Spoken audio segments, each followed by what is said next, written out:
ரெடியா?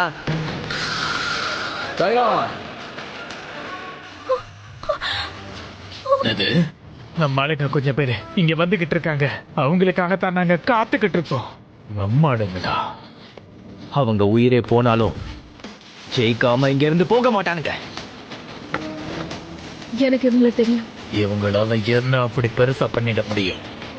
ஒருத்தனை குறி வச்சு இவங்க 4 பேர் வந்தாங்கன்னா அவன் இந்த இடத்துல மட்டும் இல்ல, கடல்ல எங்க போனாலும் அவனால தப்பிக்க முடியாது.